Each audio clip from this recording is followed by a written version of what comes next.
उस शेर को पढ़कर सलमान अजहरी साहब के ऊपर पुलिस ने एक्शन लिया था। मैं ये शेर गोवंडी के कॉन्टेक्स्ट में कह रहा हूं, गोवंडी के कॉन्टेक्स्ट में कह रहा हूं, मानकुर शिवाजी नगर असेंबली के कॉन्टेक्स्ट में कह रहा हूं। कुछ देर की खामोशी है, फिर शोर आएगा। कुछ देर की खामोशी है, फिर शोर आएगा। आज कुत्तों का दौर है, कल हमारा दौर आएगा।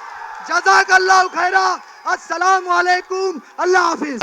अभी कोई बता रहे थे कि कचरे की कुंडी में भी इनका कोई लोगों का हिस्सा है उसमें। नहीं मालूम मुझे। इतने चीजें यहां पर आपके सामने हैं, तो मेरी आप तमाम से अपील है मेरे अजीज दोस्तों और बुजुर्गों, डरने और घबराने की जरूरत नहीं है। और एक और चीज, जो भी सियासतदान होता है, मैं भी तकरीर करता हूं और बहुत अच्छी तरीके से अल्लाह ने मुझे ये नेमत से नवाजा अपने नबी करीम सल्लल्लाहु अलैहि वसल्लम के सदक़े में। मगर मैं अपनी तकरीर में गाली नहीं देता हूं किसी को। बोलता हूं मोदी के बारे में, सब आरएसएस के बारे में, सब अखिलेश के बारे में। मगर अगर कोई नेता किसी को कुत्ता कहे तो क्या बात है, बताइए आप। ये जबान होगी, ये मियार होगा कि जो तुम्हारे साथ नहीं है उसको गाली दे दो। अभी मुझे बता रहे थे अतीक कि जब वो कुछ काम कर रहे थे, लाइब्रेरी की जमीन के लिए कर रहे थे, तो उनको भी आप नवाज दिए अपनी जबान से।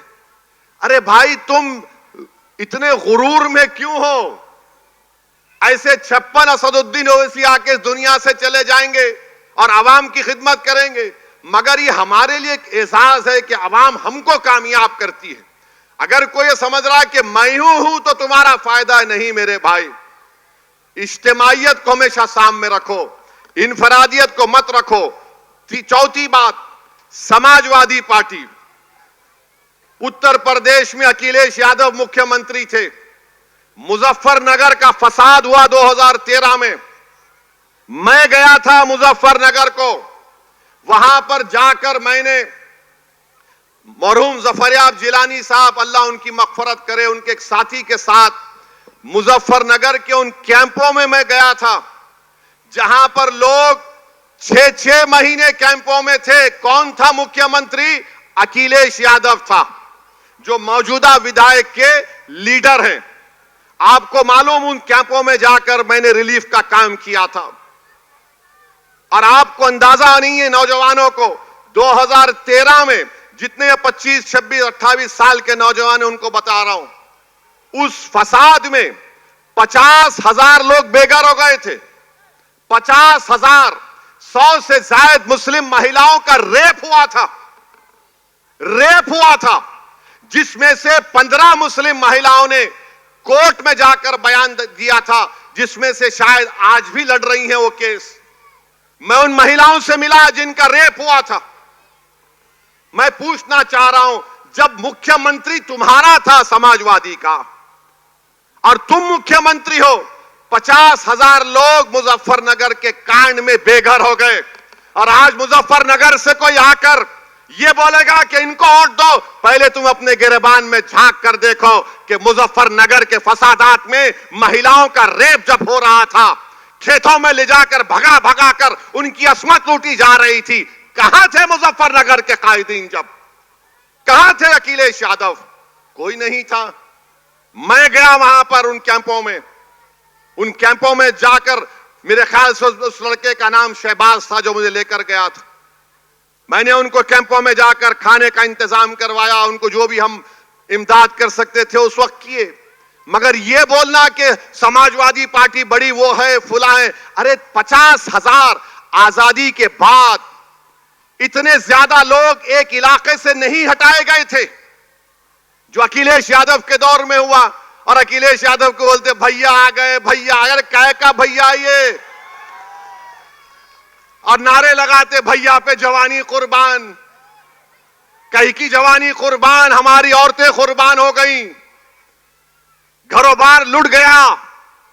ये और बात है कि आप भूल गए, मगर मैं नहीं भूला। जब कोई आकर मुझे अखिलेश यादव के बारे में बात करते, मैं उनसे ही पूछता हूं क्या तुम्हारी मां और बहन की इज्जत लूटी गई? वो नाराज हुआ था, बोले क्या बोल रहे आप? मैं इसलिए बोल रहा हूं कि नहीं हुआ ना तो तुमको गम नहीं है, मैं देख के आया हूं। मैं उन अपनी बेटियों को देखा हूं उस वक्त जो पर्दे के पीछे से इतना चीखे मार मार कर रो रही थी कि कोई इंसाफ नहीं करा उनके साथ। मैं जानता हूं मुजफ्फरनगर के कांड में क्या हुआ। अब लोग बोलेंगे ये 2013 की बात 2024 में क्यों निकाल रहा है। मेरे भाई, तारीख को दोहराना अगर हम नहीं चाहते कि तारीख दोहराई जाए तो जालिम के जुल्म को हमेशा याद रखो, चाहे वो श्री कृष्णा कमीशन की रिपोर्ट हो या 2013 का दंगा हो मुजफ्फरनगर का। तुम अपने सियासी मफाद के लिए भूल जाते हो, मगर असदुद्दीन ओवैसी नहीं भूलेगा इनके एक एक गम को। मैं जब तक जिंदा रहूंगा, लोग कुछ भी बोले, जो लोग हमारे लिए काम करते हैं, जो मुझे जानते भी नहीं है, मेरा फर्ज है कि मैं उनके लिए लड़ूं, मेरा फर्ज है कि उनके इंसाफ के लिए मैं लड़ूं।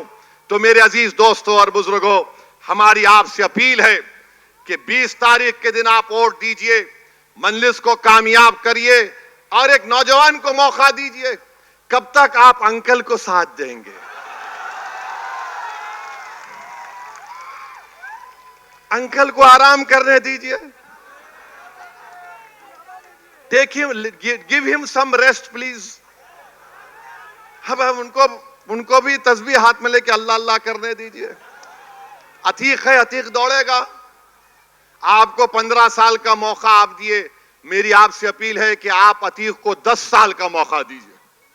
और अगर अतीक 10 साल में काम नहीं करेगा, बल्कि 5 साल में नुमाया तब्दीली नहीं दिखाएगा, तो असदुद्दीन ओवैसी अतीक को 5 साल के बाद टिकट नहीं देगा यहां से इंशाअल्लाह ताला। मैं वादा करके जा रहा हूं। एक मौका दीजिए आप डरिए मत।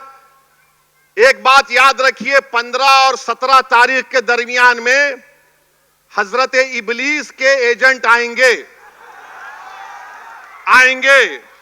आकर आपके कान में खुसखुस करेंगे और क्या बोलेंगे, अतीक जीता तो क्या गवर्नमेंट बनाएगा,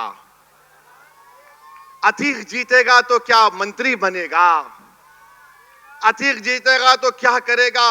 अरे देखो, अगर अतीक को तुम वोट डाले तो कहीं भाजपा ना निकल जाए, तो उसका जवाब ये वायरस फैलाएंगे कोविड का, ये कोविड का, मेरे पास इसका वैक्सीन है, तो अभी से इन लोगों को इंजेक्शन देके जा रहा हूं और जिस्म के किस हिस्से पे दे रहा हूं आप तय कर लो, मैं नहीं बोलूंगा कुछ भी। तो मेरा बोलना यह है कि इंजेक्शन यह है कि इत्तेफाक और इत्तेहाद इन तमाम ताकतों को शिकस्त दे सकेगा। आप में इत्तेहाद है, मजबूत करिए, इत्तेफाक है, मजबूत करिए और मुत्तहिदा तौर पर अपने वोट का इस्तेमाल करिए।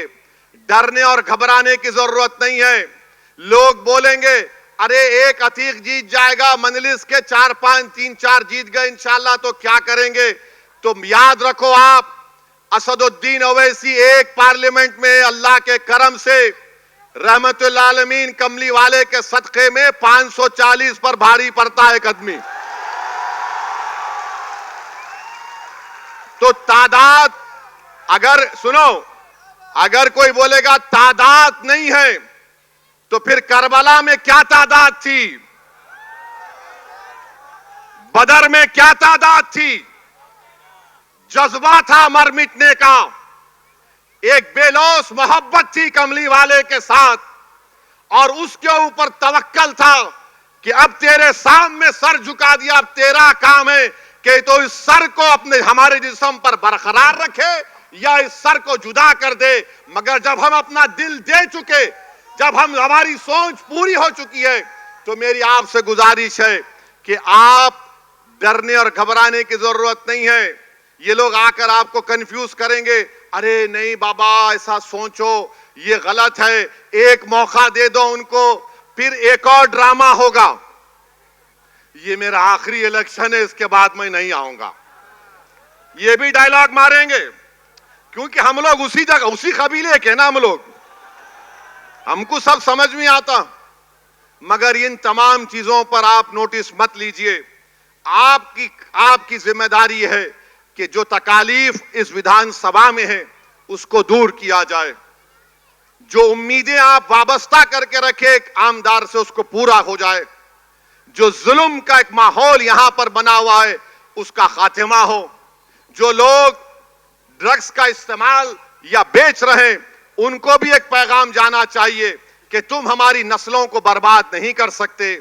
जो लोग हमारी कब्रिस्तानों पर उस जमीन को ललचाई नजरों से देख रहे हैं हम उनको पैगाम देंगे अगर अतीक को कामयाब करेंगे कि कब्रिस्तान तो छोड़ो, हम गवर्नमेंट की जमीन पर भी तुम्हारी नजर पड़ने नहीं देंगे। यहां पर स्कूल बनेगा, यहां पर अस्पताल बनेगा, यहां पर गरीबों के काम का तरीका एक सही तरीके से होगा। तो यही चंद गुजारिशात मैं आप तक बोलने के लिए आया हूं।